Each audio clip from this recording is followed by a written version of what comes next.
There are more than a dozen ethnic groups in Indonesia. But if you just want to learn one ethnic group, that will be Javanese. Here is why.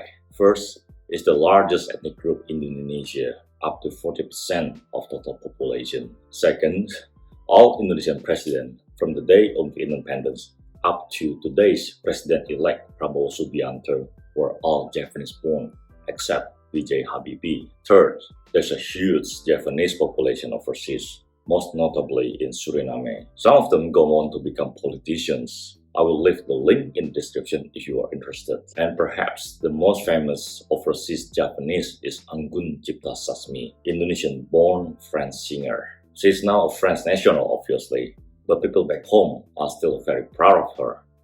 In their mind, they represent Indonesian face on international stage. And I do really hope that the same people back home will be proud of me doing this YouTube thing to represent Indonesia from down under. Fourth, if you go to Indonesian official or social event, you will notice that people are wearing batik and they serve nasi tumpeng, a cone-shaped yellow rice. Again, that's Javanese influence adopted by Indonesian mainstream.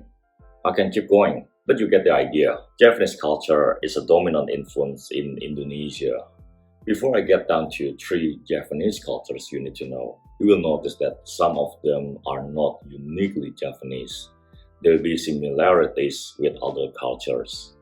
I want to thank viewers' requests for inspiring this video. I read every comment, so please keep the suggestions coming. I talked through my scripts with 2 friends from Magelang, Javanese-speaking town in Java Island, to validate what I understand about Javanese culture. As usual, Bahasa, Indonesia, and Javanese phrase in this video will be in the description below. First thing first, how can you tell someone is Javanese in seconds? The date give away if he's wearing blankon, like what I'm wearing now. It's like a headgear, Javanese traditional headgear. What I'm wearing now is ikat blankon. And probably the most common type of blankon you will see is this type of blankon. But you will hardly find them wearing them in everyday life. So how can you tell? Well, you need to listen to the way they speak. Here's Javanese accent sounds like in English. Because it's Javanese or Bahasa Jawa combined with English.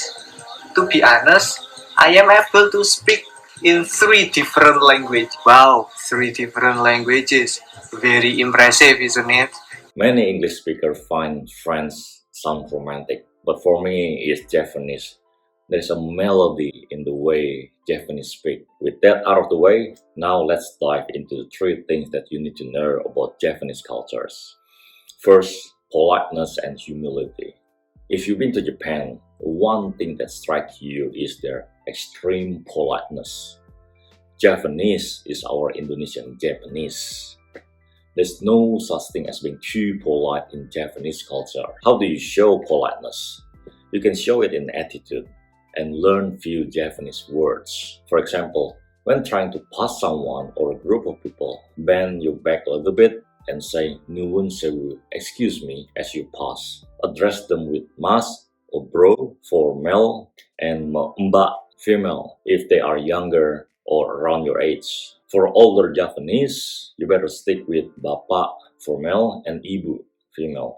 There's also a strong emphasis to defer to authority or elders and show upward respect even though you disagree with what they got to say. In that situations, all you can do is smile, thanks for the input, and quietly do what you think is right and hope that they won't even notice. Even if they do notice, usually they just let it go because Javanese doesn't like confrontations. There is a Javanese saying, "Suro diro jaya ningrat, lebur dening pangastuti." All the hatred, anger, shallow mind can only be conquered with wisdom, gentle heart, and patience. Whatever you do, keep your emotion and ego in check, and you are more than halfway to win Javanese heart. To take it even further, do sungkeman when you are invited to Lebaran. It's a national Muslim holiday in Indonesia.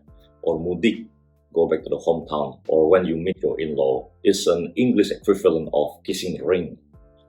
I know it feels like over the top for Westerners, but trust me, your Javanese counterpart will be really grateful beyond words, because that's the ultimate gesture to show respect and humility in Javanese culture. Second, Don't rush it. There is a saying in Javanese, alon-alon asal kelakon, slowly but surely. Javanese believe being deliberate and mindful to achieve satisfactory outcome. They like to think it through before execute. Maybe it's just coincidence, but all of my Javanese friends are all soft-spoken, and at times it feels like they just go with the flow and let things to take place at natural pace. It sounds very counterintuitive in our modern world where everything is goal-oriented and deadline-oriented. But remember, it's Indonesia.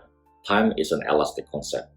If you know what is jam karet, rubber time means, that means that you've been to Indonesia for a very long time. This video is about Javanese, but please bear with me. It will help you understand our relationship with time. For example, after catching up with friends, it's common to say, besok ketemu lagi ya. See you again tomorrow. When I say besok, it doesn't mean tomorrow or the day after.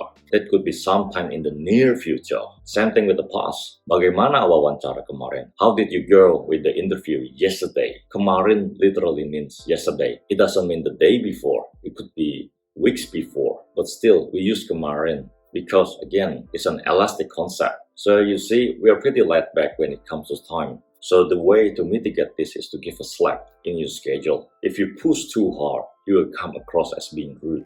Third, 5-star hospitality. If you are hosting a Javanese, consider that you are running a 5-star hotel. Here's a 3 principles to keep in mind. First, gupuh, be hurry. Greet them immediately and show them that you're really happy to see them, like a fan meets their idol. Yes, literally. Don't just smile. Show them that you are really enthusiastic to see them. Second, lungguh literally means sit down or duduk in Bahasa Indonesia. That means welcoming your guests to sit down comfortably and making them feel welcome as if they is their own home. You can say monggo lega in Javanese or silahkan duduk in Bahasa Indonesia. Please sit down. Lastly, suguh, offerings. Offer your best suguhan like small meal, snacking, or at least you need to give them a bottle of water. They might say, ora repot, or jangan repot-repot. Please don't bother yourself. My advice, ignore them. They're showing their politeness on their part. You still have to offer them something. That's it for me, guys. Please give it a like and subscribe if you learned something new. If you're Javanese out there, I would love to hear your thoughts. I will see you next time. Bye.